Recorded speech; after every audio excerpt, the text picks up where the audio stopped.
Oi, CNFers, happy May, first of the month. You know what that means. Got a new issue of Pitch Club featuring Ruby McConnell in her story for Alta Journal. And if you want to see what winning pitches look like and hear or read, how the writers thought through their pitches, hit up the club at welcometopitchclub.substack.com. Pitches ranging from agent queries, feature stories, and off-the-cuff unhinged essay pitches, and I'm looking into source pitches and more.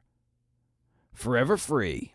You read a little, you listen a little, and you learn a lot. Welcome to pitchclub.substack.com. Memoir is an art form, but screw you. You know, that was another kind of piece of the puzzle.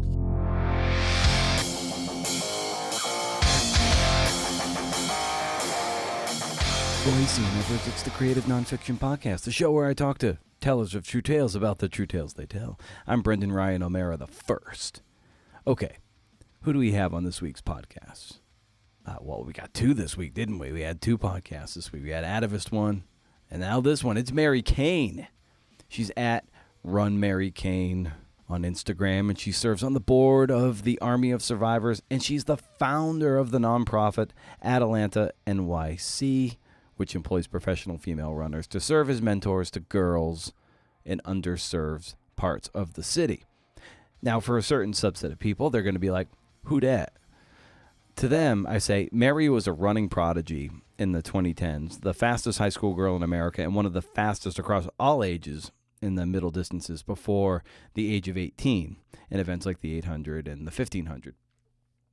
She was recruited by the now disgraced Alberto Salazar for the Nike Oregon project, where she was physically, emotionally, and psychologically abused by Salazar in a win-at-all-costs culture.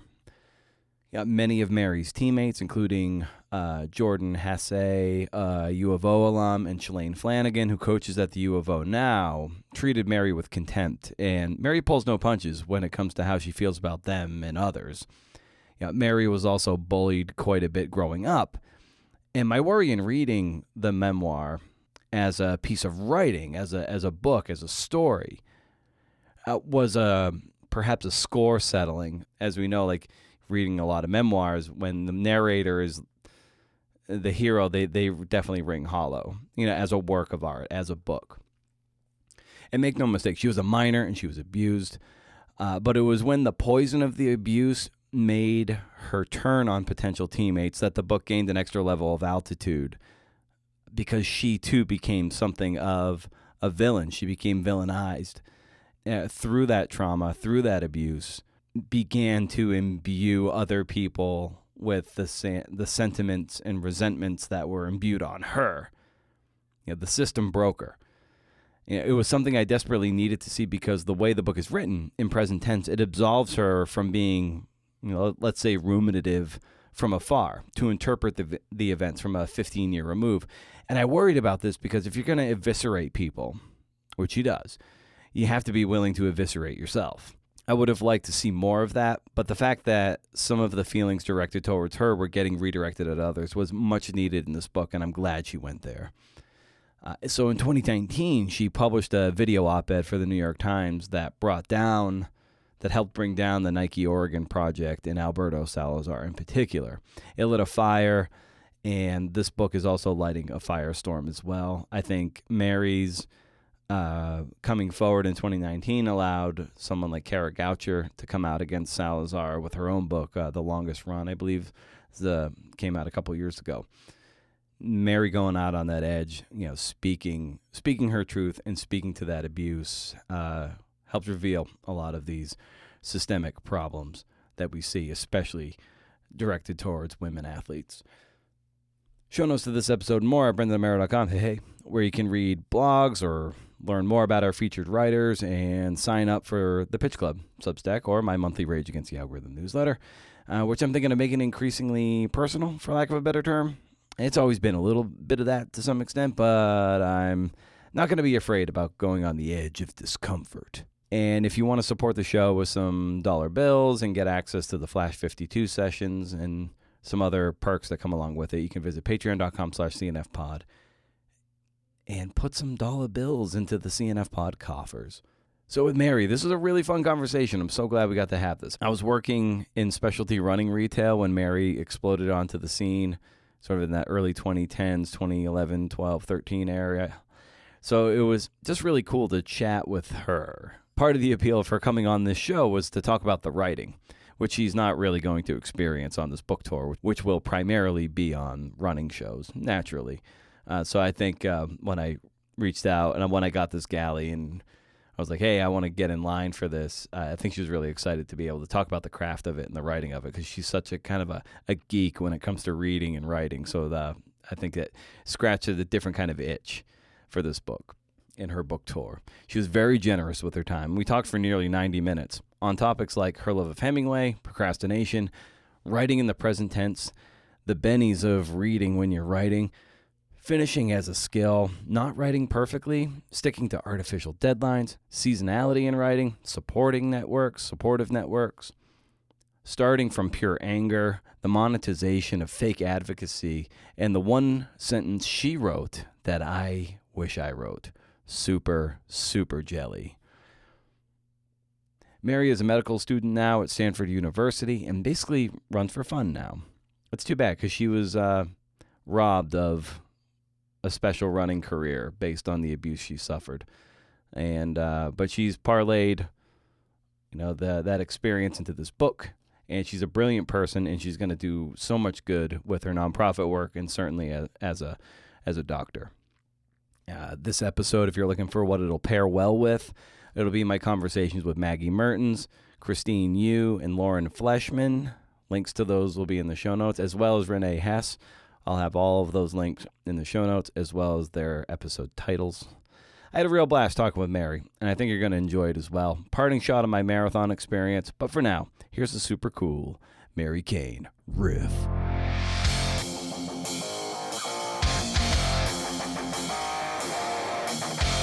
It was rip off of Scooby-Doo, but it was great. So let's queer up hockey a little bit, something. Be like, Mom, why don't I have the stigmata yet? And her mom be like, keep praying. Coffee is absolutely vital. This is going to have to interest somebody somewhere other than me.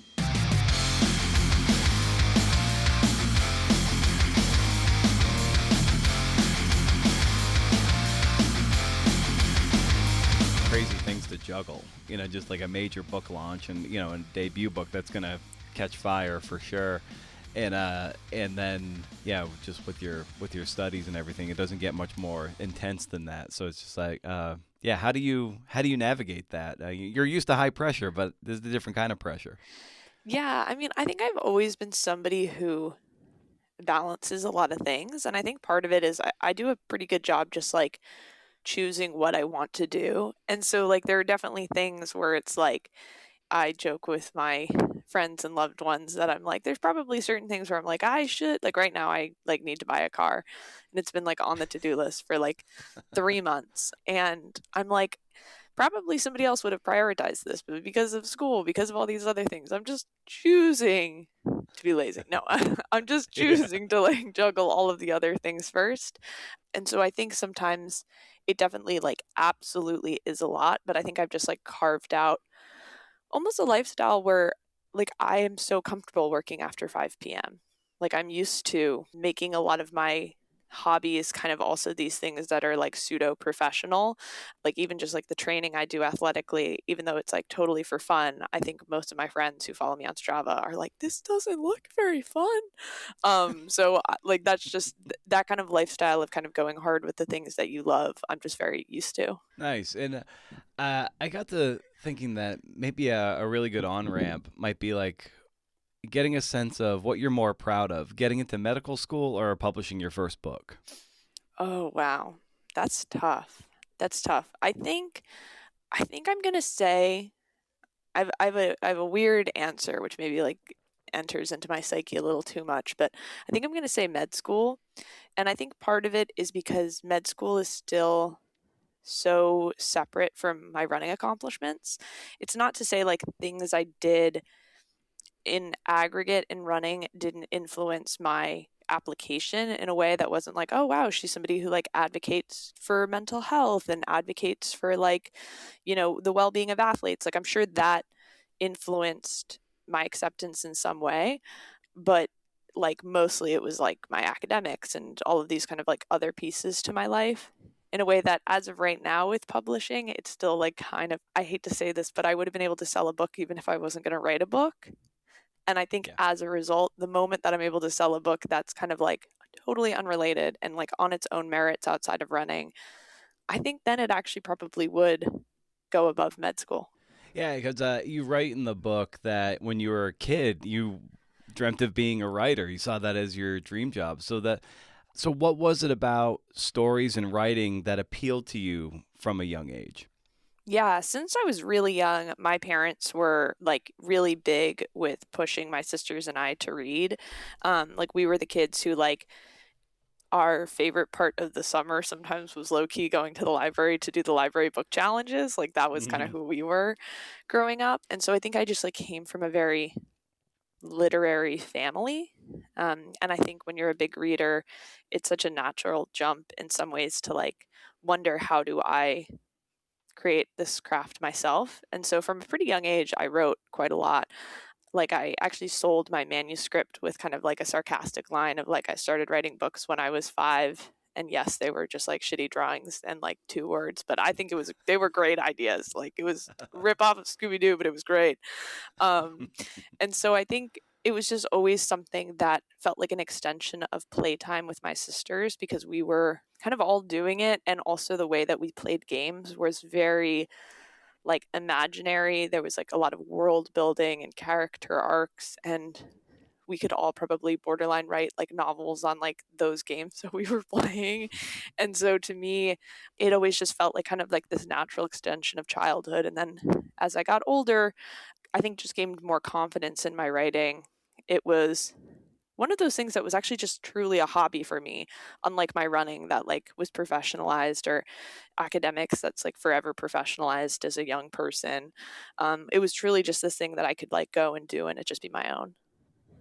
What were some very foundational books that lit a fire in you, and maybe even books to this day that you look back on with fondness and maybe even reread or so? Yeah, so I read a lot of the classics in middle school, and obviously not some of like the super dense ones because I was like 12, but I read, I think, almost all of Hemingway when I was in Mm. middle school, and I have like since reread them, and it's so funny finding all the things where I'm like, I did not pick up on this, but he for a long time has been one of my favorite authors, and I think part of it is because even though he's not an Irish author, he's kind of he feels like an accessible Joyce to me, like a Dubliner's version of Joyce, where so much is written between the lines, where it's not necessarily what's explicitly said on the page, but it's Mm. sometimes what you as a reader can understand is happening because you're so deep in someone's narrative. And I love that. Like that style of writing, I just find so engaging and so immersive, because you have to be paying attention. And I actually find it very hard to listen to those books as audiobooks, because some, like, I love audiobooks, but sometimes they're the things that I do while doing my dishes or like vacuuming or kind of walking around. But those books in which you almost feel like you're Sherlock Holmes and you're like, how do I have to like piece together the clues? I really love those. Yeah, I love audiobooks as well, but I I really need the physical text because I like to be quite literally in dialogue with it. Like I'm writing in books, I'm underlining things, I'm color coding it with different pencils, be like, "Oh, that's a great turn of phrase," or just writing little notes to myself that are an essential little sort of a slice of my interpretation at a time. Then maybe if I reread it 5 years from now, I'll look about like, oh, that's what you thought, or like, oh, that's cool that that stuck out to you now, and that. But this other passage, since I've now like matured a few years, Hmm. another thing is going to stick out that is every bit as important and maybe even more so. So like, I really like to engage with the text. How do you engage with the text? Yeah, I'm the same way. I mean, right now, I think just being in med school, like audiobooks has made reading so much more accessible. Like, I Yeah. think the year before I matriculated, I had read like 50 or more books that year. And then suddenly it was like 6 months into med school. I'm like, I've read 2. Like, what do I do? And so audiobooks have been helpful. But I similarly feel like the 2 forms of literature I can almost read with audiobook is memoir, because I actually do find, even when it's not actually the author, there's something so like can like it almost feels like part of the art form in a way. And then also some of like the fluff fiction I read, I'm like, I don't need to be highlighting, like I can kind of zone out and do the dishes. And I love like all genres, so that's really fun for me. But I'm the same way. I think a lot of like denser books, it's difficult for me to like lock in because I really like being able to like truly zone out. And it's so interesting as an athlete, like I wear an Oura ring, and I'm someone who's it's very difficult for me to like actually relax during the day. Like I'm always kind of on. But reading is one of the few spaces where I actually can see like my heart rate legitimately drops. And I just find that to be so like beautiful. And I'm like, oh, reading is healthy for me. I should do it more. Well, bringing that athlete mindset to reading and reading like a writer, like because I'm a sports writer by trade, so I often like devolve into sport metaphor, and I always consider it like going into the film tape and the study of like how you get better is by like watching film over and over again. I imagine for you on the track, you're probably watching races to see other people's tendencies, your own tendencies, and so forth. So I love extending that to writing and reading, and that, oh, here's a thing that I'm locking into. I want to get into its bones. Like the best craft book is often just a book you admire deeply, and you just want to get into its bones. So like, when you're reading, what is the film study like for you? Yeah, so I think at least for my memoir, it was kind of interesting because there were definitely certain books that I was like really influenced by. Like, I'm Glad My Mom Died was a book that I thought was just really well done. And I had previously thought if I ever wrote a book, it would be in the present tense. But I think seeing how someone did that, I found really captivating. But the thing I found kind of interesting, I think, in my like writing and prep process was that I didn't actually lean on that much nonfiction, or at least that much memoir specifically within my kind of like writing influence. And I think part of it was just stylistically. I think many memoirs do composite writing. Like there's a tendency to kind of like clump chapters together and take stories from like many different times of their life and kind of combine it into a single chapter. And I, like in aggregate, didn't really want to do that. I wanted it to be very like you're going through it with me. And so if anything, there was some more like fiction that I read, like My Year of Rest and Relaxation, which is like a super dark book, but that is such a like kind of isolated fictional exploratory story of like someone's head, essentially, is like how you think about it. I actually in some ways found a little bit more helpful if I just needed like to read a chapter of something to kind of think about like tone and like how to get like more deep into something. So I definitely tried to explore a little bit in that like the reading homework as I was writing, so that it wasn't just kind of doing the same thing that everyone does in memoir. Yeah. Well, it's cool to hear you say that because some people won't read anything that's kind of even tangentially related to their thing because they don't want that like voice creep coming Totally. in, that they Totally. sound like they're imitating something Mhm. else. But I like in what you just referenced as like, I don't know, if a musician is a little stuck, they're going to pull down a record of that they're influenced by and just be like, oh, let me get those riffs and those lyrics into my head. Okay, oh, I can see how they're doing this. Maybe I can model what they're doing in my own voice through my own taste. You know, is that kind of the practice you're seeing too? You're just like, yeah, I'm going to take this slice that to kind of fire up your engines. Totally. And I think it's almost like I think the musician example is such a good idea because it's like it doesn't mean you're going to use the same lyrics or use the same chords or kind of have it in any way the same, but sometimes it's fun to make it fun again. And I think, you know, the musician example is great because I'm picturing people then like kind of just like singing along to a song and playing along to a song and just kind of like getting lost in it again and kind of getting out of their head. And I Yeah. think to me, that's what sometimes can be really beneficial about reading while you're writing. And I think the example that I used, where it's like, if you read that fiction, you'd be like, whoa, the tone of this is totally different. Like, this is super dark. I guess my memoir is also really dark now that I say that. So it's like, there's ways in Yes, it which is. there's like, there definitely is an overlap that you'd be like, oh, it makes sense that she picked that. But at the same time, I don't think like tonally there would be kind of much overlap between the two. And so I think there's ways that if you are concerned about that creep, like if you're writing nonfiction, consider picking up a fiction or vice versa. Or, if stylistically something is told present tense and you're doing something past tense, like there's ways to kind of like really kind of make it so there's no way there can be overlap, but there can still be some influence. For sure. And earlier in our conversation, you brought up having to buy a car, and you've kind of like kicked that can down the road. I bring that up, or I resurface that, because in writing, procrastination is real.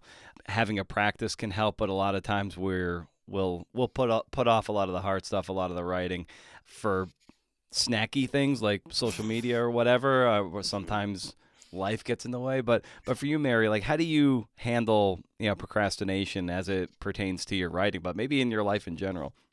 Yeah, I think that's a great question. I will say I grew up in a family where like my sisters are like incredible writers, and my kind of way to distinguish myself from a young age was like I was not the best writer, but I would finish, and that was a skill that was like, oh my gosh, like this gets celebrated too, even though she's like a tenth of their writing capabilities. And so I think I like kind of made that my superpower with writing, is that like I get my work done and I don't get lost in the editing. And I think part of it is that I'm very comfortable not writing perfectly. Like I think a lot of writers sometimes have difficulty writing because they can be such good editors that there's almost this like inherent need, even if the kind of like snacky of social media, sometimes it's just even like rereading the same chapter over and over again and trying to make it perfect. And so I think for me, I'm just very comfortable with the idea of like, let me just get stuff on paper. This might not look anything like the final draft is going to look, but I am going to have an easier time editing than I am just like blank page writing. So let me get it done.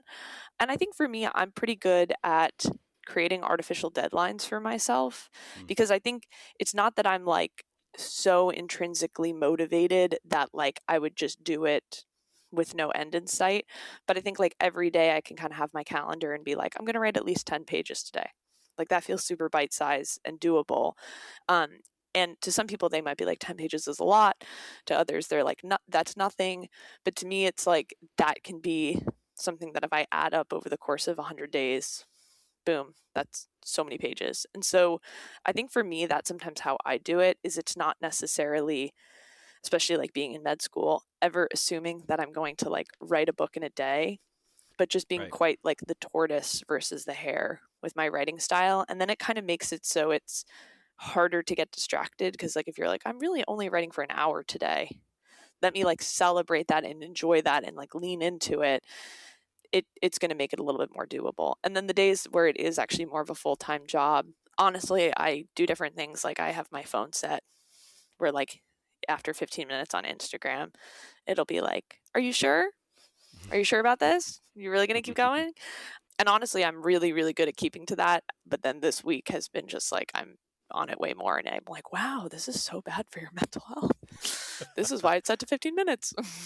No kidding. It's wild. Like in my own book promotion and then podcast promotion, it's like if you're away from it, it can be easier to stay away. But when you are posting, you're trying to get traction, trying to get attention, then you're always swooping back in and be like, all right, who's engaging with it? And you want to honor the people who are giving you a bit of their time.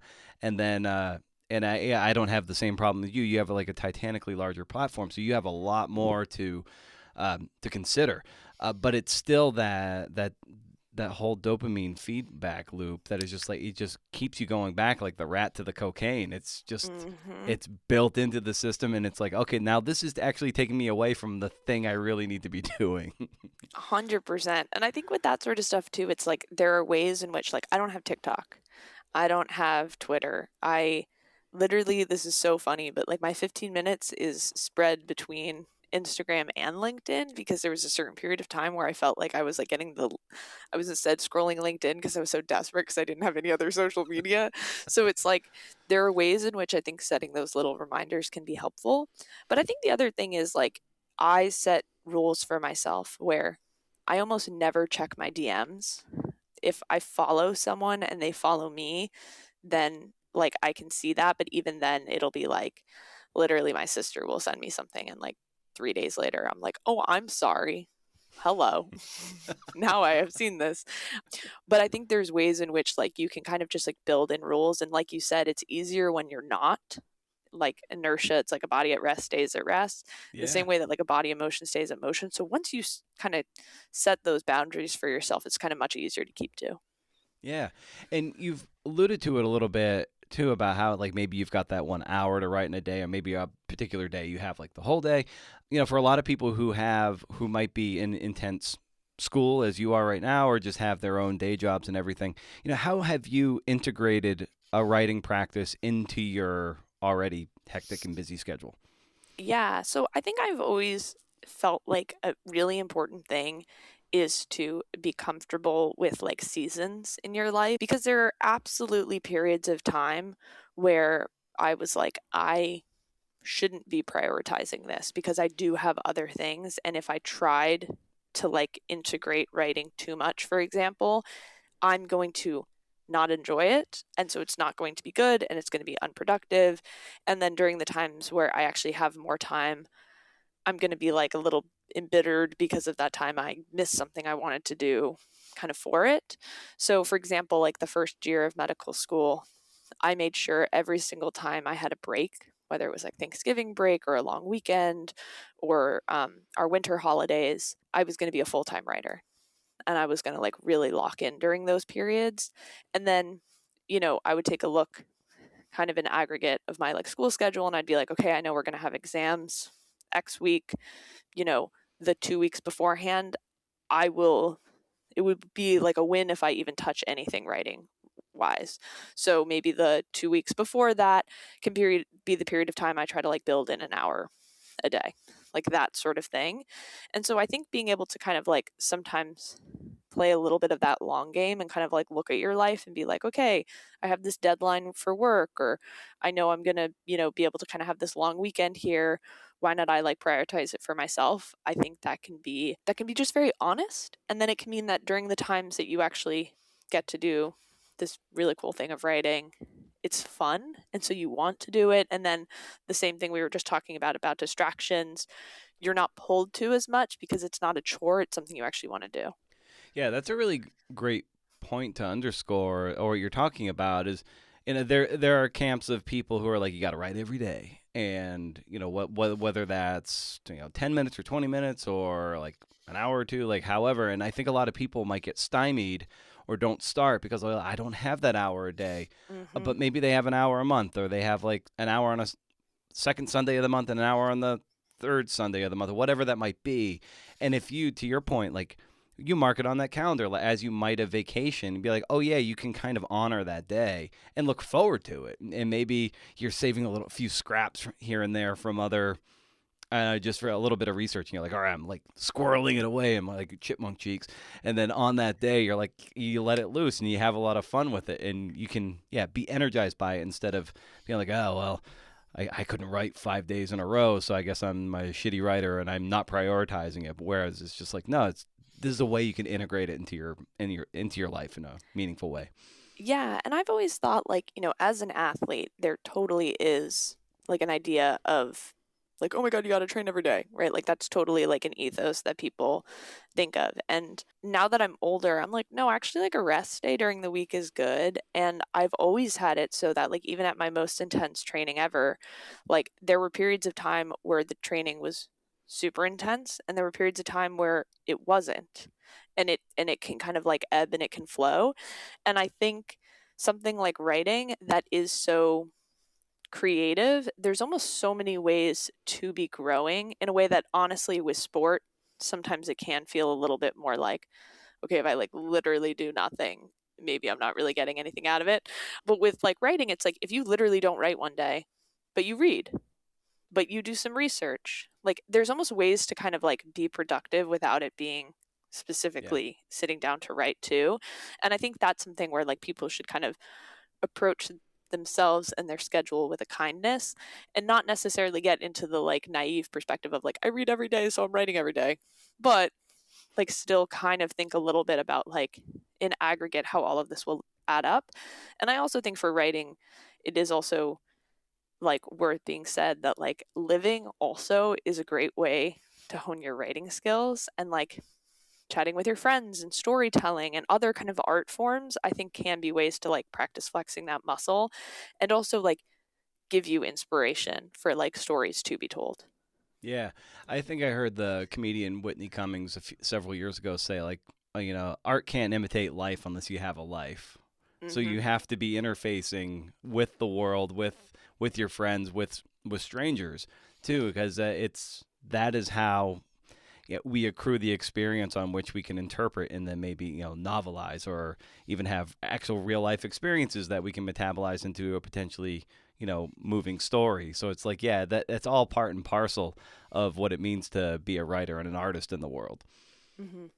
Agreed. And I can't be too sassy about sport. Like even there are days where I'm like, you know what, like I walked to and from class. Like, no, is that like building up my endurance in certain ways? No, but it's not nothing, and it's something that I have to respect.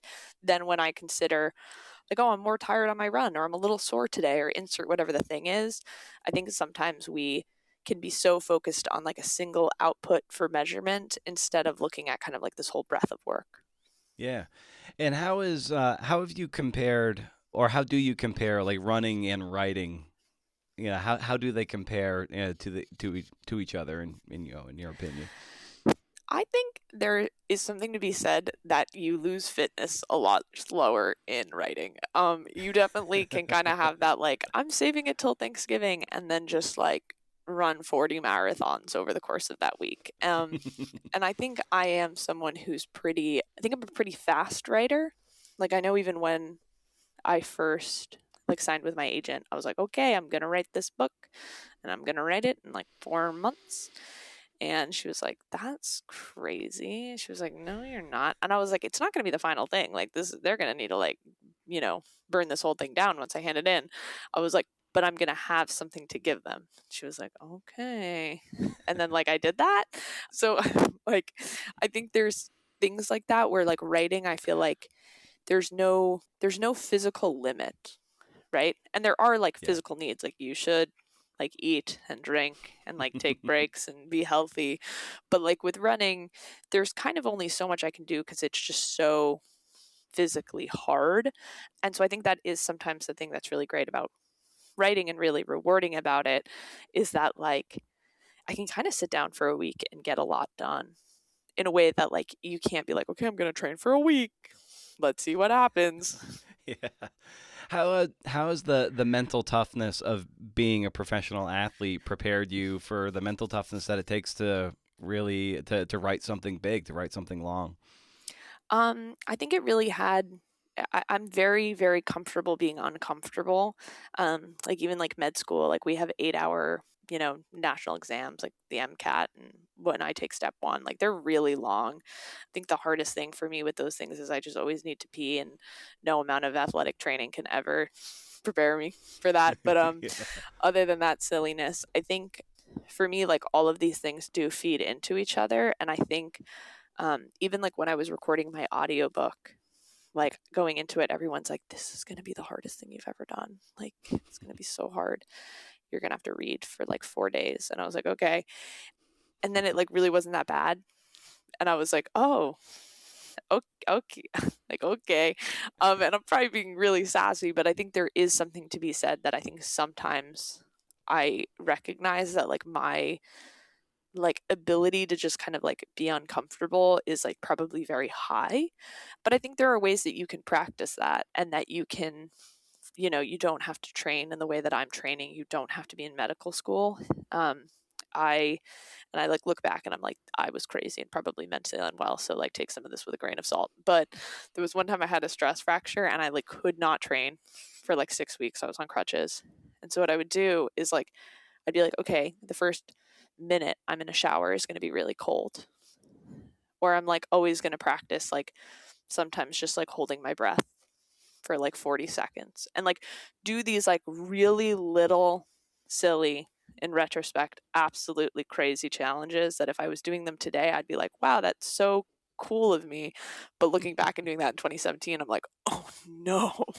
But someone now in the right state of mind, I'd be like, there's ways that you can kind of like practice resilience, and you can practice endurance, and you can practice staying calm under pressure that truly take you a minute, that truly take you this like really short period of time, and I think can be really helpful in moments that are kind of hard to practice for, you know? And that's like true in things like well outside of like writing, sport, like life can sometimes just be uncomfortable, but just practicing those little moments where you're like, my heart rate's going up, I'm starting to get uncomfortable, but I am forcing myself to just like stay calm in this cold water, I think can be actually like really empowering for people. And as writers, a lot of times over the course of a writing project, be it big or small, we always encounter a lot of doubt, a lot of self-doubt, negative self-talk. Often, 2 a.m. voice is always waking me up during a project, and it's just like, you're not going to be able to find these sources. Your sources are going to block you. You're not going to be able to stick the landing. Yada yada yada. So, just for you, Mary, how have you dealt with the doubt that is inherent to being a writer and writing a book? Yeah, I mean, number one, therapy. Always number one for me. And then number two, I think having your people who you can go to is really huge. Like for me, my mom was like a really important part of this process for me because she lived through this memoir that I was writing.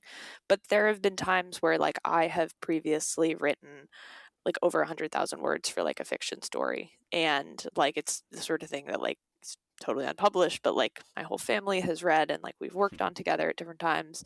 And like even for things like that, which like there's no, compared to like sharing my like life story in a memoir, like my 100,000 fiction ain't that deep. But even with something like that, I could like turn to my family members and be like, oh my God, did this world system ever make sense? Does any of it, is this even English anymore? Like, what is going on? And they could be the people who'd be like, no, like, I feel really invested in this character. Like, I love the way this is being built. I agree. Maybe you could like have edits here. So, like, that kind of like beta reader, that person who's kind of like sometimes like a little a part of the journey in their own way, I think can be something that's really valuable when you're having those doubts, especially if they're people who you trust and you respect, like in the art form. Then there's even a higher likelihood that you're like, I don't think you're BSing me. I think you're really actually giving like helpful input. And obviously, if it's something like journalism where there's more confidentiality involved and you can't necessarily give the details in the same degree, like having coworkers and or other people in the space who are similarly doing that, I think having those kind of like support systems are great, because like even in things like medicine, we almost have that where there's like sometimes spaces for like almost like peer support. So like even if you can't necessarily like always go fully into the details of things, you can just like have that other person who also like handles this. I love the way you open the book. You're like, it's a sentence I wish I wrote. It's you write, Nike loves Steve Prefontaine because he's dead. And I was just coming right out the gate and saying that, I was just like, God damn it. Because I don't know if you know, but I wrote a biography on Pre Whoa. that came out last year from Mariner Books called Oh my gosh. titled The Front Runner, The Life of Steve Prefontaine for the 50th Amazing. anniversary of his death. And when I read that sentence, I'm like, fuck. Like, ostensibly the book's about exploitation. And in the epilogue where I kind of say that Nike really leveraged, his death for their own gain and their own altitude. But you come out and say it was such poignancy right out the gate. I'm like, fuck, I wish I wrote that sentence. But take us to that sentence, because that sets us off on a path. Yeah, absolutely. So I that was one of those like crazy things where I wrote that whole preface at like, I mean, I go to bed early usually, but I was in bed and it was probably like 10 p.m. and I had been like lying in bed for an hour and I had like written it in my head. And I was like, I have to get up. And I got up and I got like my notes out and I was literally just typing on my phone and I wrote what is almost exactly it.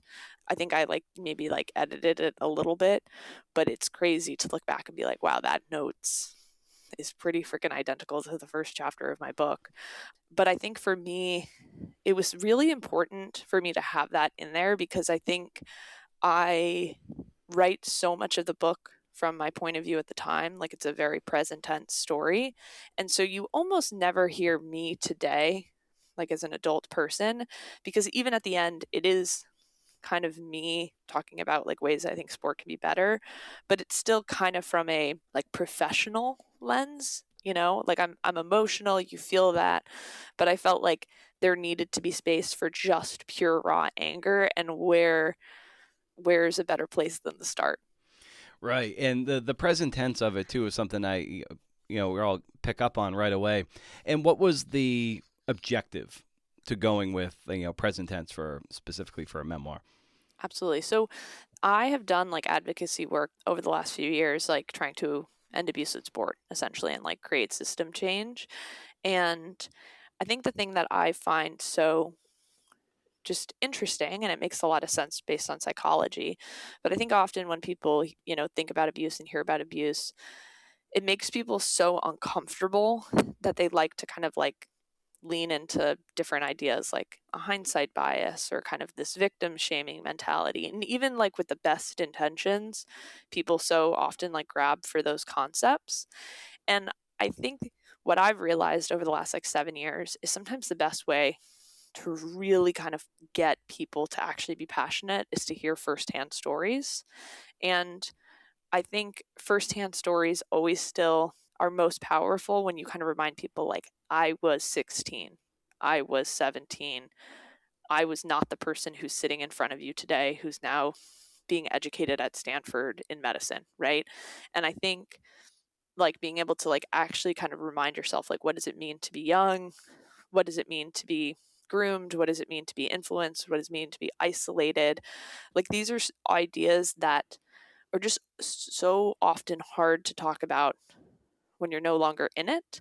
And it's also so often easy to ignore if you kind of just want to believe that abuse is like one bad guy against one person, instead of seeing like there were a lot of reasons that I kind of got trapped in the way that I was. And most of it was because of isolation in ways that like I think unless you can really like see what my head was thinking, you can so easily dismiss it. And so to me, I wrote this book mostly to hopefully inspire people to keep fighting to change the system. And so with that being my kind of like why, the best way I think to accomplish that is to have it be present tense. One thing too, like I think a strategy for you that makes it very propulsive is these very short chapters. You very well could have probably merged a bunch, but you could have like 130 something chapters in the book. Some are like half a page long. So what was just the idea behind that creatively? I think there were a few different ideas. I think part of it was meant to be like very psychological, in so much as like in this story, I do really kind of lose my mind. And I think in some ways, the tonal change that you do kind of notice in the chapters subtly is that early on, sometimes the chapters like they can be like a little bit more fluid and a little bit longer. And then as they go, there sometimes is length to them, but they almost feel a little like more unstable. And so like I was trying to kind of capture that a little bit like stylistically.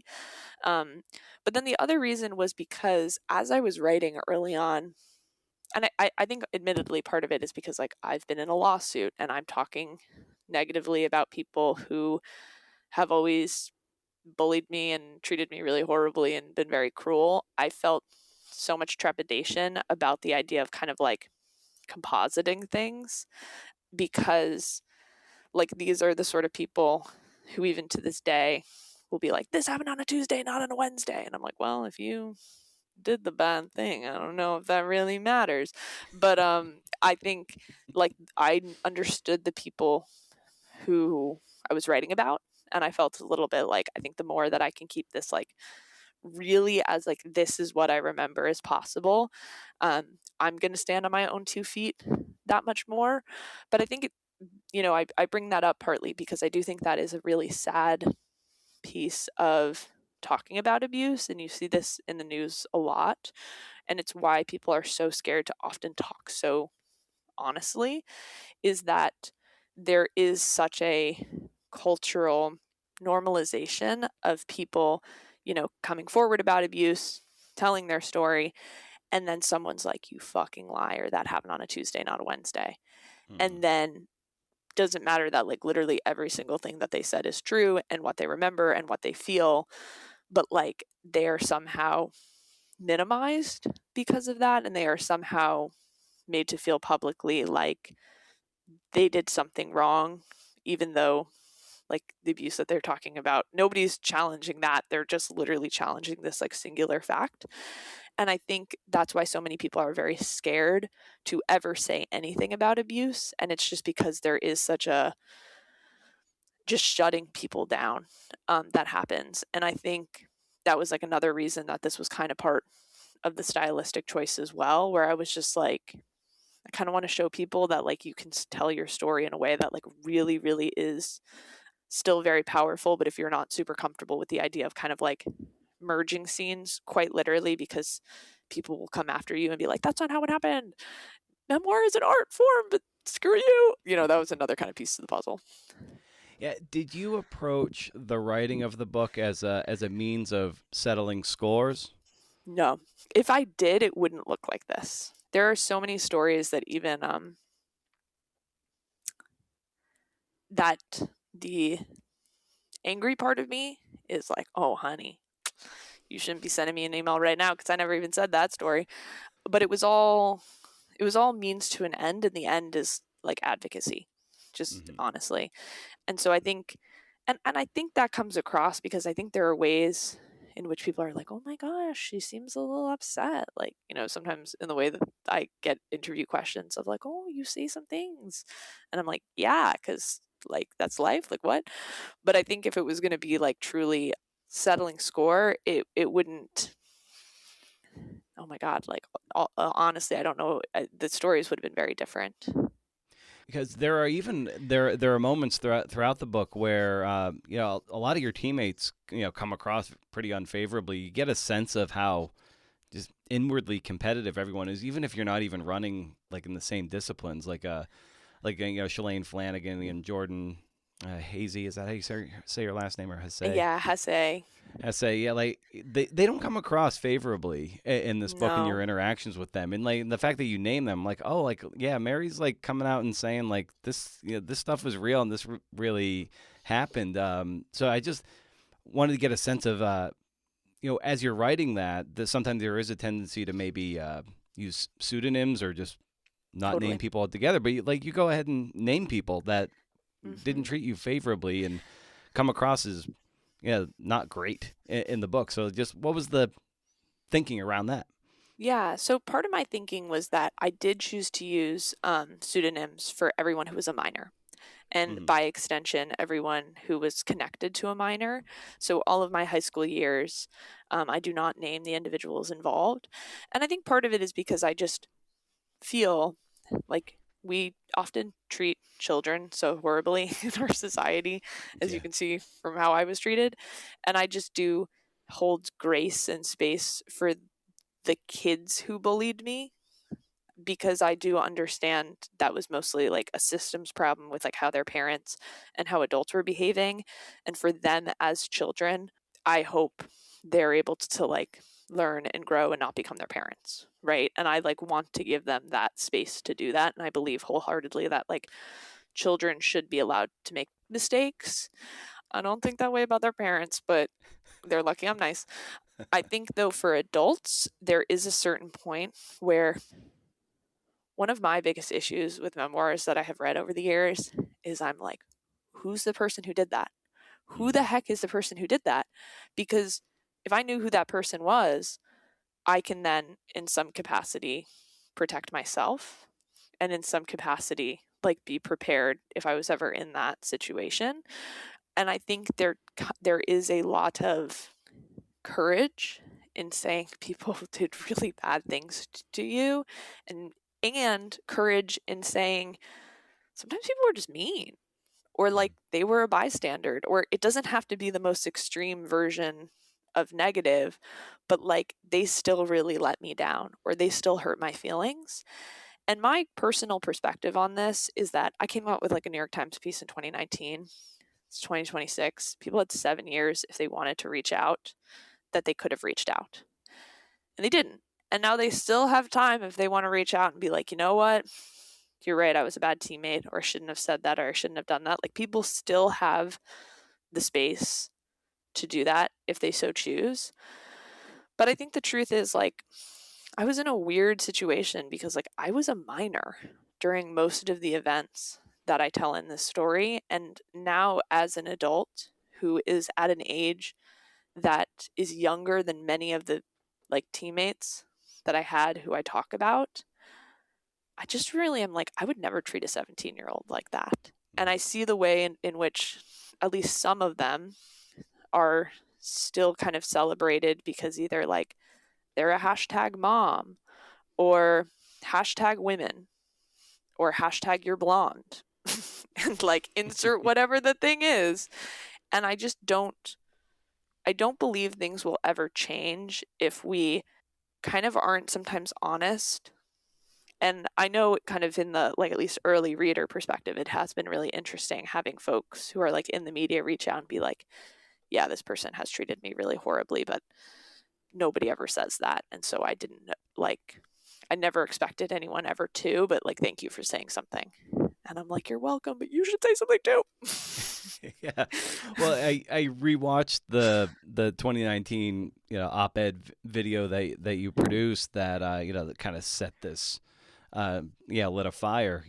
Kara Goucher comes out with a book a few years ago. Really, I think probably stemmed in large part because of your courage in 2019. But like I as I went down and they embedded like tweets from various people. I saw like Shalane's tweet about like saying that she should have maybe had your back and all that stuff. And I wonder, like, does that ring hollow to you here at this point? Yeah, and I think I even mentioned I think I even mentioned that specifically in the book, which is like she had always been somebody who was just unkind to me growing up. And when she tweeted that, I was really like, again, I'm all for people change, people grow. Like, I'm like, I believe in that very strongly. And so I was like, wow, that's, like, I don't know what she was going through during that time. She was unkind to me. Maybe this is a sign that she's like now in a different space. And so I had asked my editor, Lindsay Krause, who knew her, to connect us. And she was like, oh, she's not interested. And I was like, oh, so she's interested in attention. Mm-hmm. She's not interested in, me. And I think that is something that you see a lot in sport right now. And I do think in particular within women's sport, where there is this kind of monetization off of fake advocacy of kind of this, like, I'm going to step in during this big moment and I'm going to say the tweet, but there's not actually any sort of action behind it. And I don't believe that behavior should continue, because I do believe we should be supporting the people who are actually doing like on the grounds work to make women's sport and sport in general better and safer and all of those things. And I think doing this kind of fake advocacy that we've been seeing over the last 5 to 10 years takes resources away from people who are actually like creating change. But I also just think there's a certain point where it's like, I've just never been somebody who's okay with this like two-handedness. And for a very long time, I've been quiet about it. And there's so many people who I do not name who did that to me in running. So it's not I have like 3 friends in running to like, be probably like a little dramatic, but not that dramatic, at least from like the time that I was actually like competing. And I think that really says a lot about how kind of fake the social media world is and how we then set young people up to essentially enter these worlds thinking, oh my God, you're all best friends. I'm going to have all these friends. And then like actually everyone bullies you and you're like, geez Louise, I didn't expect that. Yeah. Well, late in the book, might be the last 1 or 2 pages, you're like, feminism is not about getting yourself paid. Abuse advocacy is not about protecting yourself. These issues are beyond any singular person, but there is this fascinating trend in sports to call paid jobs giving back. In a podcast interview, one of my old teammates talked about how our new coaching job is giving back. I'm sorry, that's not how this works. That's kind of what you're echoing. Yes, I feel that so strongly. And if my mom was here, she'd be like, yes, those interviews drive me crazy. And it'd be remiss if we didn't obviously talk about one of the central figures who's very key to your story is, Salazar. And, he kind of knocks on your door when you're basically a teenager. And he's at a time when he was something of like a demigod. And like if you got a knock on the door from Salazar, it's like, holy shit. Like this is something. So maybe just paint a picture of the allure of what he stood for when you first earned his attention. Yeah, so he reached out to me in September of 2012, and that summer, so like July, August, Galen won a silver medal at the Olympics in the 10K, and it was the first like Olympic distance running medal from the U.S. in a while. Ironically, I think Shalane had been the last one. And he, meaning Alberto, was really like the future of American distance running, like glory. And he was also the president of it because he also had Matthew Centrowitz as an athlete who was finished fourth in the 1500. And of course, he also coached Mo to 2 golds. So Alberto Salazar was like, I mean, to say he was like the biggest coaching name in running would be such an understatement because I don't know if I could have named anyone else at the time, and I was like actually a fan of running. So like that in and of itself is just like such a, like this wasn't even like the NFL or insert other sports where you're like, but there's also this other guy. I'm like, he was like it, full stop. And the idea of having him reach out to a high school kid, and yes, I was like the number 1 kid in the country, but like that was still such an insane foreign jump that like truly my wildest dreams were coming true. And so it was, this crazy situation. And it's been funny in the years after because sometimes people have kind of like insinuated I reached out to him, and I'm like, nope.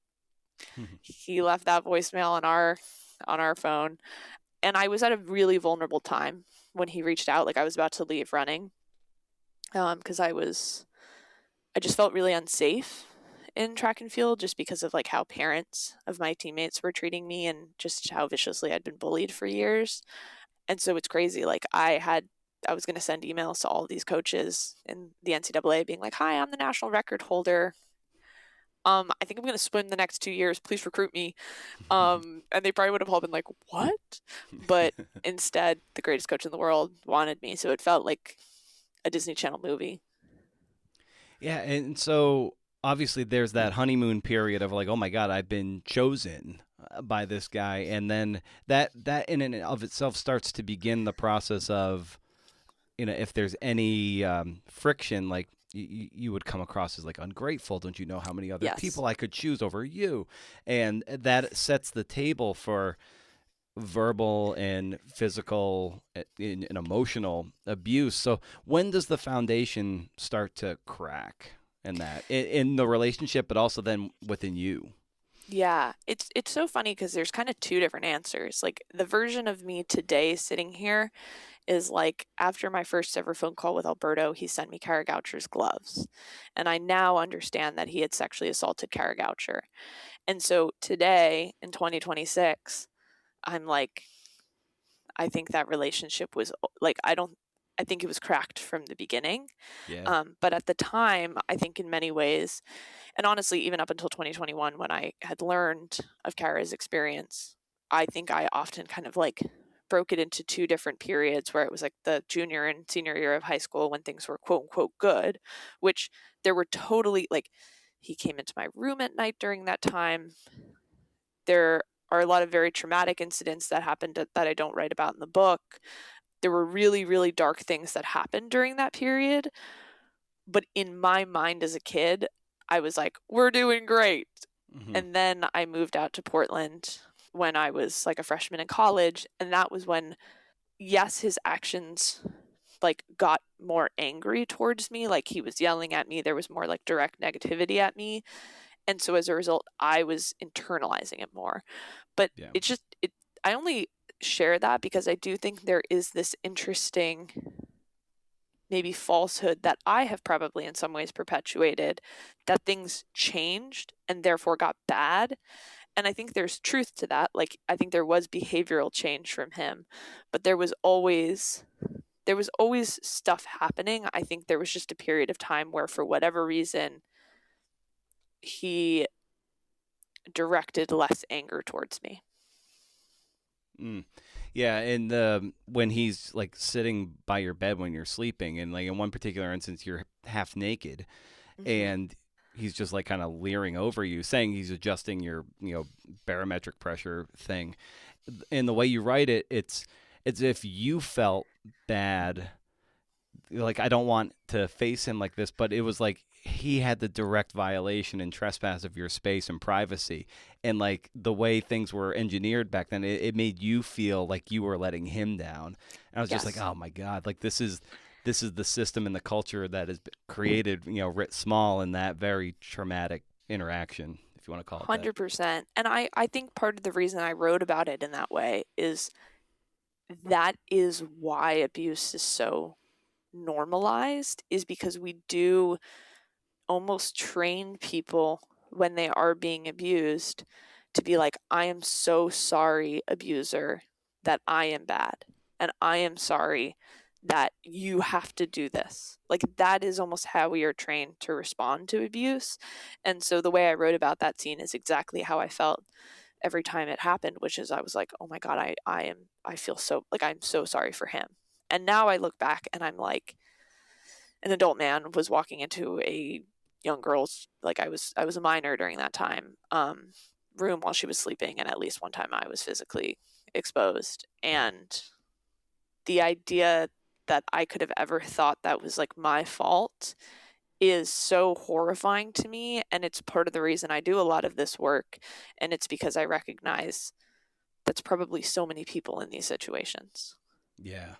And one of the turns that I like that you approach in the book is like, throughout the first, a good chunk of it, it's, you're showing how you're bullying and victimized, and you illustrate through your own actions with, say, Anna Alminova, and then this another runner that's not named, but Alberto doesn't want her because, she's fat, but you're kind of like happy that he doesn't want her.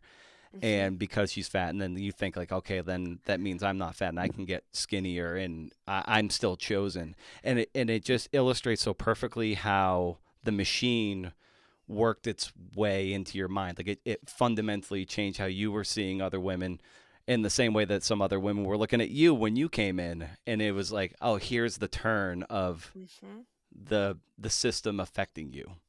Yes. I have always said, I think one of the things that I remember, I've had this conversation with my mom, but the sports psych who isn't a sports psych used to work with kids at the University of Oregon. And he has worked at like USC. He's worked at a few universities as like a sports psychologist, to my understanding, because any athlete who I've ever talked to who worked with him thought he was one as well.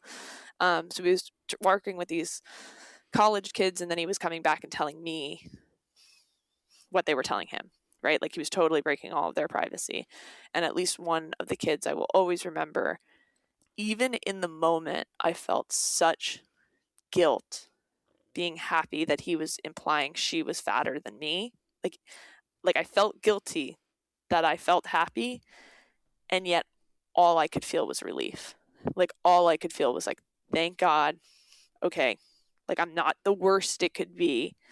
And I just find that is part of the reason that, like, even in the people who I talk about, like, I recognize there were times in my life where, like, I had those thoughts. Did I then take action and be mean to people? I don't really think so. But I do feel for a lot of these folks, like, you're in this messed up system and it's going to change you. It's going to eat away at you. I mean, I think had I been somebody who in some way survived it because, I don't know, like, I was willing to do drugs or like whatever the heck that whole thing was, I don't know would I be the person that I am today. And I hope some of these people can kind of realize that and maybe consider how they can heal themselves and like maybe unwire those thoughts where they see a 17-year-old girl walk onto a track and they're like, thank God she's being bullied for being fat because at least it's not me, and realize like, hey, maybe that's not good, maybe that's not healthy.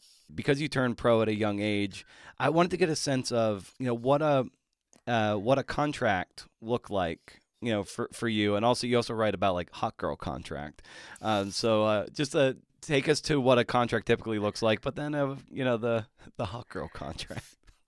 Yeah, I mean, I think the hot girl contract was something that was almost like the hardest part for me to write, and part of it is because I'm very cognizant, kind of as we've been discussing, that you can be a victim of a system and perpetuate abuse onto others, right? Like you can be both. And I have a lot of like kind of sympathy for people who are in that position. But I think there are ways in which sometimes those folks can be like the biggest champions of like maintaining the status quo because maybe they're in some sort of power despite still being kind of like taken advantage of.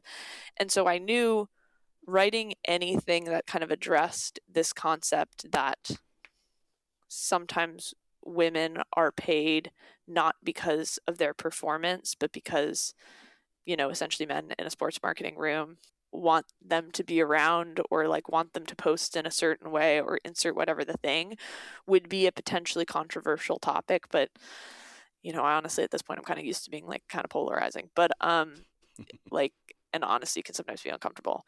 But I think it's a really interesting dynamic because it's one of those areas where you don't see this for like male counterparts. And I think from a contractual perspective, I don't think, to my knowledge, that most of their contracts are any different. I don't think there is this like you are an influencer instead of an athlete like dichotomy between people. I'd be really curious to see if like as athletes we sometimes have like you have to go to 10 events or like insert the kind of like marketing requirements. And I would be curious if you actually sat down, is there a difference between the two of them for like different theoretical types of contracts? But I felt it was one of those like concepts that women in sports talked actually about a lot and yet was never really publicly acknowledged, or this idea that like sports marketing departments are not, they're built in a way that they'll be like, it's just business. And it's like three dudes. But then they're like making all of these decisions that based on the business model that they're telling you that they follow or that it's all performance oriented, that's not what they're following. And listen, if they want to come out and be like, yeah, you got us, we think it's better for business in ways that like it's not just about performance, like acknowledging that I think would be important, because the way it stood, I'd be standing there being like, you're acting like you're about to cut me because I'm eighth, but you've been paying that 12th girl for 20 years and they've never performed as well as I have. And you're telling me I'm somehow a letdown. I think you're really telling me you don't think I'm hot. Mm-hmm. And that's such a crazy thought to be having at like 19, 20. Yeah. And you came up as a runner, like you started making headlines at such a young age, but really right when the internet is starting to do a lot of forums and all that. Mm-hmm. And, your Coach Mitchell that you write about in the book too, who was like very sensitive about, his own treatment in these forums. But like when people were kind of bullying you online, he just laughed, which is just like, cool. It's really setting the stage for everything that's to come for you. But just take us to that. And like, you came up right at the start of that. So how did you start to, handle that time and metabolize that? Yeah, I mean, I think when I was really young and people were writing about me online, I just very, very early created like a I don't read about myself online rule. Like I can't go on these forums, I can't do these things. And there's ways in which it's like, that's awesome, that is so healthy. But there's other ways in which it's kind of sad, because there was this whole community of running that I have never been a part of because I was not safe to be a part of it. Because if I entered those rooms where like people were talking about results or people were talking about like how somebody ran in the like not toxic ways, it risked me having exposure to like toxic stuff. So I even talk about how just like very generic, basic like post-race interviews, it got to a point where I couldn't even watch those anymore. I couldn't even look up results because everyone wanted to talk about me. And it was so often in ways that even if it wasn't like directly like, oh, she's ugly or oh, she's this, at minimum, it would be like a competitor being so passive aggressive about like losing to me in a race and me being like, wow, you guys are never this passive aggressive with each other. Like this, like you're borderline aggressive in this interview. And so I think there was something to be said that like the main way that I handled it was just trying to avoid it. And that's still true. Like I still am quite protective of myself in that like, you know, I'm really going to not like ever look at the Goodreads. The one funny thing Same. though is I Yeah. have it in my like want to read list because, you know, why not?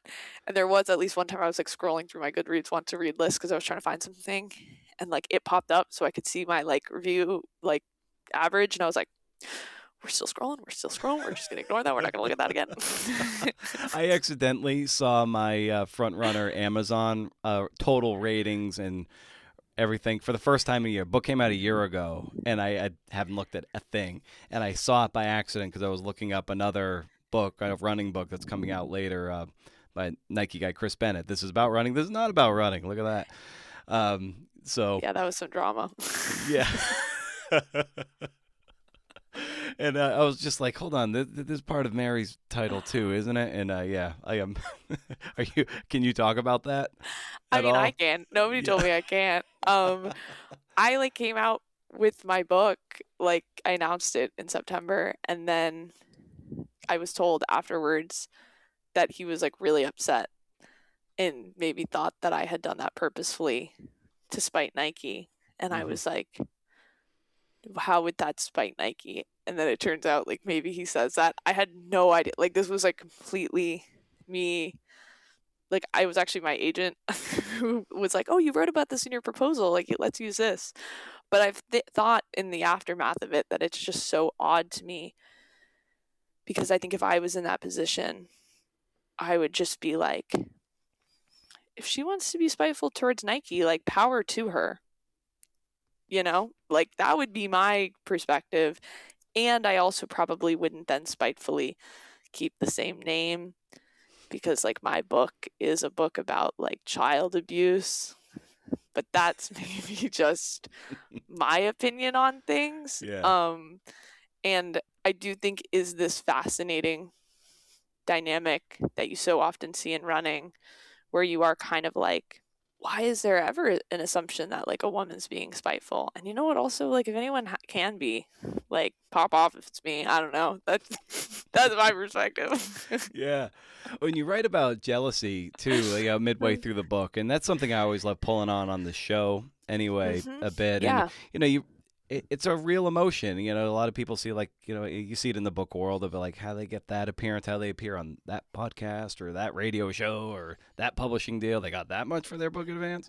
Yes. But you know, you write that jealousy is a normal emotion. We all feel jealous, but an emotionally healthy person understands that jealousy shouldn't be directed towards other people. If I feel an emotion brewing, like I really want an accomplishment or a prize or a score, I don't direct any negativity at people who already have those things. They haven't taken anything from me, so I just direct my thoughts toward how I can work toward gaining that thing that set off my jealousy in the first place. And then he goes like, most runners only like you if you're slower than them, which is I imagine like that's the delineation point. You get faster than them, and suddenly you're like, ah, fuck you. 100%. And I think it's interesting to me because I've always had this perspective on jealousy. And there was obviously a period of time where I was like unwell and got way too like in the weeds. But even during it, I like fought against it internally because I just feel like even in the situations where you're like, dang it, this person's like a Nepo baby or this person like is, you know, getting paid to write something that's like not helping anyone, but they're getting attention and because people are more comfortable with the idea of like celebrating fluff versus like something hard, like whatever the thing is that bothers you, even in those moments, I'm still like, but that's not like their fault, right? Like that's not, you know, like at the end of the day, like if you're the Nepo baby, yeah, that's kind of annoying, but like good for you. I guess at least you're trying to like work and be in this industry or insert whatever the thing is. So for me, I have just always tried to kind of channel things in a way where I'm like, even in advance of this book launch, like I would love for certain outcomes to happen. I think they would be so fun. But I have a very healthy perspective that like I could write an incredible book. And it doesn't mean any of those things are going to happen. Like this world is so fickle. It's not going to be a sign that like I didn't do something good or I should have tried harder or anything like that. And I think that's one of the beauties to me actually about sport is that one of the lessons I think you do learn from it that's very hard to learn is that you can work incredibly hard and it doesn't mean you're always going to win. Right. And yes, sometimes it's because someone cheated. Yes, sometimes it's because, dumb luck or like whatever, those sorts of things. But sometimes it's just because someone was better than you one day. And it doesn't mean you're not good or you're not worth, it's not worth the journey or anything. But I do think the idea of jealousy, it's like people sometimes try to be like, you should never be jealous. And I'm like, no, it's supernatural, but you just should have the ability to be like, okay, I felt the feeling. It's not their fault. How do I center myself and how do I work on myself? Yeah. Yeah, that's a really wise way of putting it. And also in track and field back in the day, especially in writing The Front Runner, so I was living in the late 60s, early 70s, and it was a very exploitative time for track and field. And even in reading your book and other like more contemporary running books, you can still find that there's a lot of exploitation, even if there's a paycheck involved. Yes. And really the old world amateurism and like modern professionalism, like there's sometimes not a lot of distance between the two of those. And maybe runners don't need day jobs like they did in the past, but it's like athletes don't necessarily have the full autonomy that they thought professionalism was going to grant them 50, 55 years ago. I was wondering if you could just like talk to that and the fact that, even though athletes might be making a good buck, there are still exploitative pressures put on them that aren't as savory as maybe they had hoped 50 years ago. Yeah. Well, I'll give like a really silly example that just happened, but I was like asked to be on a show. I was like, sounds great, sounds fun. And then like the night before, like the producer got back to my people being like, oh, Mary talks bad about Nike. And one of our people is sponsored by Nike. And so we don't feel comfortable anymore. And I was immediately like, well, saying I talked bad about Nike is kind of crazy because I don't think I do that. I think I just talk about the fact that I was, abused, but that's, maybe to some semantics, but I think to me pretty definition different. But I think it's an interesting example of something where I'm like, that's somebody who was in some way scared, right? They're scared of like the repercussions that are going to come. They're scared that they don't actually have the autonomy to like talk to who they want to. And I think, there's a lot of ways in which like the corporate world can do this, where it can kind of like silence voices and make people scared and kind of make them not feel like they have agency.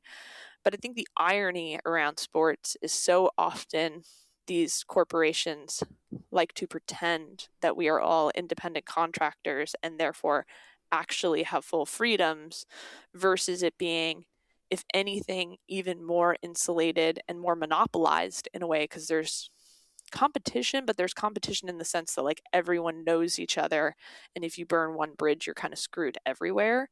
And I think that kind of culture of fear and people being like, this is the only way I can make money, and I don't necessarily have the tools or the skills or the ability to really do anything else, because at least the way the NCAA has gone, I do think there are a lot of folks who aren't necessarily leaving feeling empowered by the degrees that they get.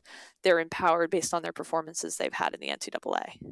And I think that kind of structure of just like taking a bunch of young people and being like, we're going to tell you where you can live and who you can train with. And like, most people are not doing that well financially in running. And I think part of the problem too is like the influencer market has cannibalized a lot of running finances. So like professionals, if anything, are actually getting paid less than traditionally, because it's like potentially more marketing benefit to just like have someone like kind of run around with the camera and be like, oh my God, hey, then like, be like eighth at USA's. And so I do think there's kind of a lot of dynamics at play that make it so that, like, compared to somebody who just like works at Apple, which like, I don't know, I don't work at Apple. Like maybe there's ways in which people feel a certain like power and control dynamic. You could just maybe leave and go work at Google or work at Facebook or do that. In track, it doesn't really work like that. People do make sponsorship moves, but it's such a small world that it can be kind of hard if you lose an opportunity to regain one. And sometimes people ask, like, if you could give your younger self advice, what would that look like? And we have so many different versions of ourselves as we were younger. And I wonder for you, like, what version of yourself would you give advice to? And maybe what would you say to whatever version you choose? I think the only version of myself that there almost was advice to give is maybe the version of myself that had just left the Oregon Project. And it's not to say that like there aren't things I could have said to myself as I was being bullied or before I joined Alberto or anything, but I think I was always doing my best in a really messed up situation. And an older version of myself coming in and being like, don't join the team or don't do this. Like, I don't know if I even could have listened to that, because I would have been like, what, not work with Alberto? Otherwise I don't get to run. Like, oh, go join this other college coach who's also an asshole. Like, go be on this team with these people who are mean to me. Like, there's not a lot of options here. But I think the version of myself that there could have been real impact is probably more that version of myself in like 2016, who was leaving the Oregon Project, and me sitting down and being like, go to therapy. Don't go find a sports psych because, you're trying to kind of fix yourself, but you're still in this sports lens of like, can you just please make me faster again? Go find someone who's going to see you truly as you and tell them all of it. Tell them the fact that Alberto came into your room at night. Tell them about the things that he said. I didn't really start doing that until 2019. There was like a good 3-year gap. And I think if I had started sooner, that would have been really, really good for me. And I know that's like probably a surprising answer, but I think so often we do have this like perspective of like, oh my God, I wish I could change everything. And like, yeah, of course I wish I wasn't abused, but I don't think I had control over that. I think the people who had control were the ones who were choosing to do it. Yeah, and the abuse was so like total. It wasn't just, it was physical and emotional and psychological. It was kind of hitting you from all angles. And it's do you ever look back on that and like wonder how you made it out alive?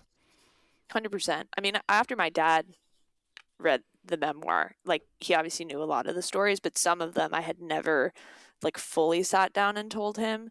And so we've had like a lot of really good conversations about it. But I think one of the things that really struck me was he was like, I knew it was really bad, but I think reading it, like, I'm never going to take for granted that you're still here. And I think hearing that was both so sad, but also like I sometimes forget that. Like I think sometimes even I am in such a good place and like I'm surrounded by such good people now and I'm very happy. But I think sometimes I do need to hold that a little bit. I think especially as I embark into this career of medicine, where like I'm going to see people who are sometimes like at the worst places of their life, and being able to kind of like maybe enter that with even more like grace and understanding, maybe because of the experiences I've had. Nice. Well, as they bring these conversations out for a landing, Mary, I always love asking the guests just for a recommendation of some kind. It's just like anything you're finding cool and fun that you want to share with the listener. So I would just extend that to you. Yeah, I will say the last like great memoir I read was When Breath Becomes Air, because of course it's absolutely beautiful. Like I cried so many times reading it, and as a med student, and especially as a med student at Stanford, it felt like required reading. And I also think it felt really important to me, like as somebody who has struggled with like suicidal thoughts when I was younger.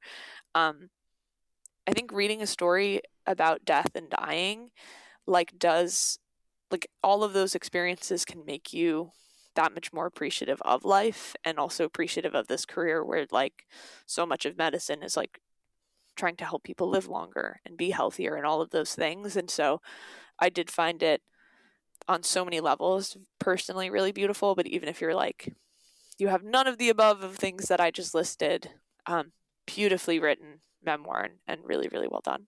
Oh, awesome. Well, Mary, this is so great to get to talk to you at length here about your wonderful book. It's an important book, and I'm so glad that you're just able to carve out time and talk shop and talk about just a few slivers of what's in there, because it's heavy, it's deep, it's robust, and I can't wait for people to get their hands on it and learn through your experiences and everything. So I just thank you so much for the work, and thanks for coming on the show to talk shop.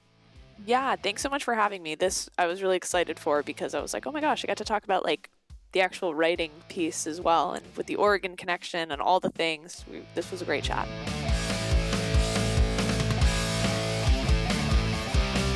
Yes, awesome. Thanks to Mary for coming on the show and spending more than our allotted time together. Very busy person, especially with this book rollout, and she spent more time than we had allotted. Close to 90 minutes, which was pretty cool. That was fun. I had a lot of notes, and she really brought it. Very cool stuff. Be sure you're checking out BrendanAmaro.com for show notes and subbing up for Pitch Club. Welcome to pitchclub.substack.com. Follow the show at Creative Nonfiction Podcast on Instagram for updates on where I might be speaking and other news from the CNF Pod Expanded Universe. All right, 600 milligrams of ibuprofen for the win. Would have been 800, but I dropped one pill on the Porta-John floor, and I was like, nah, I hope that doesn't come back to bite me. But I made it. I did it. I finished the UG Marathon, and it was a pretty magical experience. I very much wanted to take it all in. I didn't run with headphones, unlike 75% of the people around me, maybe more. The community rallied around the event, cheering for everyone with, funny signs and cowbells and just cheering and music. One guy set up a guitar amp, and he was wearing a Batman mask, and he was playing heavy metal music. It was wild. And the weather was perfect. Not a cloud in the sky. I think the race start might have been in the upper 40s, and it finished in the mid 60s. And I didn't want to wall myself off from the totality of the experience. Just was taking it all in every step of the way, which was 50,000 some odd steps. The men's winner came in at 2:15 and change, 26-year-old Jackson Sedal. And my understanding is that he's not a pro. He's an educator, which is really cool. And the women's winner was Amanda Martin. She finished in 2:34. So the course, it turns back on itself in the early goings. So one of the coolest things was being at about mile 3 and then seeing the leaders on the other side at about mile 7 or so coming at you, from afar, but they're coming at you, and they're just flying. It was crazy just how fast they were going. It was so cool to see that. I'm like, whoa, that is a elite distance runners there. Not like the 2 sub-2 guys who finished 1-2 in the London Marathon earlier that day. Can you imagine finishing the first two official sub-2 marathons in a given race, and say you're that second guy, and you break 2 hours, and you didn't even win? That's insane. So I popped 400 milligrams of ibuprofen at the start, and it made a huge difference. I added another 200 about 2 hours into the race, so about roughly mile 13 for me at that point. I didn't really start hurting until miles 21 to 22. That was when I hit the proverbial wall, so to speak. I had never run anything longer than 18 in training, so after 18, I was a bit nervous about. I was in uncharted territory, so to speak. I was like, where's the pain really going to start hitting? And it was definitely 21, 22. That's when I was like, oh boy, this is bad. I remember I was running at one point. I was just saying to myself, I was just like, fuck. And a guy beside me looked over at me. He's like, all right, man, we're almost there. We just like dapped each other up. I'm like, yeah. It was also getting pretty hot at that point, at least for me. Then 60 degrees or so at that point, having been running for so long. Like, I was starting to get real hot, and I don't respond well to the heat. So that compounded things for me. But I kept talking to myself, and it was all mental at that point. When I made the turn eventually down Agate Street, there was a DJ at the corner about a quarter mile from the finish, and there was a Pink Pony Club playing. I'm like, that's cool. I love that song. Then the adrenaline started to kick in. People are cheering as you're down this narrow straightaway before you turn onto the track for the final 200. And people were cheering. It was just really magical. It really was. And a couple people started to kick around me, and I like moved to the outside. I was like, just go, go, go. But I didn't want to kick. I didn't want that final 200 meters to end, at least end before too soon, if that makes any sense. So I ran on the outside lane of the track and just looked around. I felt the spongy track underfoot. I looked into the giant stands at Hayward Field. I looked up onto the Jumbotron that was filming everybody coming in. I looked behind me at the giant tower where, of course, Steve Prefontaine stands tallest. I didn't want to get in the way of other people's finishing experiences too, so I was just like, move to the side, get out of the way. I didn't want to run past anyone or trespass on anyone else's photographs at the finish line. I definitely could have kicked. Like I had that bit of adrenaline in me where I could have like totally sprinted, but I was like, no, dude, like take it in. I worked very hard for this moment. If everything went according to plan, which is rare. My goal was 4 hours and 30 minutes, and I finished in 4:27 with very minimal walking. I didn't eat at all, no breakfast and no in-race eating. I run better fasted. The second I start putting things in my body, I tend to bonk, which is I'm not a fan of. I get weird sugar spikes, and it's better for me to just run on an empty stomach. Have something, about 12 hours, the night before, have kind of a biggish meal and so forth. Energy gels kind of gross me out, but I'm going to need to get used to them at some point, especially if I want to push the boat out and go a bit faster. And how some people hate the texture of sushi? That's sort of with me and goo, those energy gels. They just feel blech on my tongue. Yeah, I made my own, and I've done this before with peanut butter and maple syrup and some water, but I didn't make them thin enough, so they were gloopy and wouldn't squirt out of my bottle. So I had like these extra things in my pockets too, which was uncomfortable, and they didn't work, so I didn't eat them. They were too gloopy. In any case, I walked a few aid stations to get some Gatorade in my system. Like the second half of the race, that was when I started to hit the aid stations. I walked up this one steep incline, a bridge at mile 21, one bathroom break at mile 19, and then I walked another time when I was getting really hot at about mile 25, 26. And that was it, just a little bit. Sometimes just walking 30, 40 yards when you're really tired and your heart rate comes down a little bit, you can really replenish some of your energy. Just that short bit of walking can really, really help. It's weird how that works. At least for me. Your mileage may vary. If anything, I went out too slow at the start. And the real challenge was not getting swept up in the current of half marathon runners in the field, especially around miles 7 and 8, because they could start to pick up their pace where I was barely a quarter of the way through. So I'm like peeking over at people's bibs. I'm like, oh, you're a half marathon bib. Like, if you go, I don't want to get swept into your undertow. And overall, though, I felt pretty great. I stuck to my plan, and it actually worked. I don't say this often, but I was really proud of myself. Like, I just for so long, I haven't done anything hard, and that was the idea behind this. It was like, you know what? Sign up for something, do something challenging, do something hard. Here I am. Like, I spend most of my days just sitting in the studio, bemoaning my standing in the literary scene. So my goals for this race were modest but challenging for me at this age and this relative fitness. I didn't really talk about it at all because I was a little embarrassed, and I didn't want to say I was doing this thing and then get hurt or just give up, as I am wont to do, and have to drop out and then have to explain myself to people. This was very much a personal journey of sorts. And the race itself was just really fun. It actually was fun. I really enjoyed myself out there. I was having a lot of fun through most of it until that final 5 miles or so. That's when it was like, ugh. That's when it was just the grind, baby. It was just a fucking grind. It was cool to see other people who were similarly grinding and pushing themselves and hurting and encouraging each other.